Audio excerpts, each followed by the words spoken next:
ACL tear వస్తే career ముగిసిపోయినట్లేనా, ఇది చాలామందికి ఉంటుంది. యూజువల్గా మన స్పోర్ట్స్ పీపుల్కి ఎక్కువ వస్తుంటుందండి.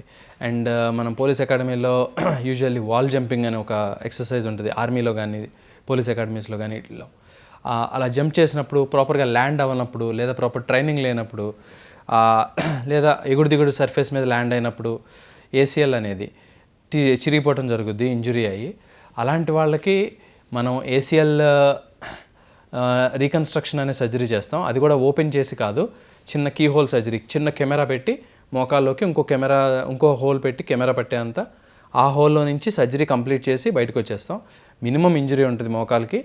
And over a period of 3 to 6 months, అంటే 3 నెలల నుంచి 4 నెలల వరకు మంచి ఫిజియోథెరపీ ప్రోటోకాల్ పెట్టుకుని ఎక్సర్సైజులు రెగ్యులర్గా చేసుకుంటే pre injury level of fitness, అంటే ఇంజరీకి ముందు ఎంత ఫిట్నెస్ అయితే ఉందో వాళ్ళకి, అంటే 10 నిమిషాల్లో ఎంత పరిగెత్తగలరో, లేదా 5 నిమిషాల్లో ఎంత పరిగెత్తగలరో, ఆ లెవెల్ ఆఫ్ ఫిట్నెస్ అచీవ్ చేయడానికి చాలా ఆస్కారాలు ఉన్నాయి 3 to 6 months post surgery.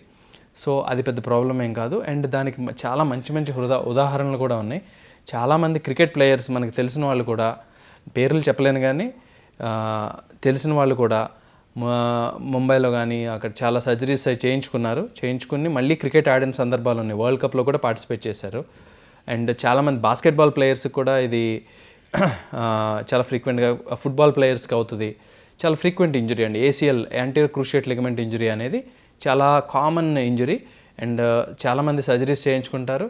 And overall success rate వచ్చేసి మోర్ దెన్ 90% ఉంటుంది ఇన్ ఎనీ హ్యాండ్స్. చాలా మంచి రిజల్ట్స్ ఉంటాయండి, ప్రొవైడెడ్ పేషెంట్ అనేవాళ్ళు సర్జరీ తర్వాత ప్రాపర్గా ఫిజియోథెరపీ అది చేసుకోవాలి. ఫిజియోథెరపీ చేసుకుంటే మంచి రిజల్ట్స్ వస్తాయి.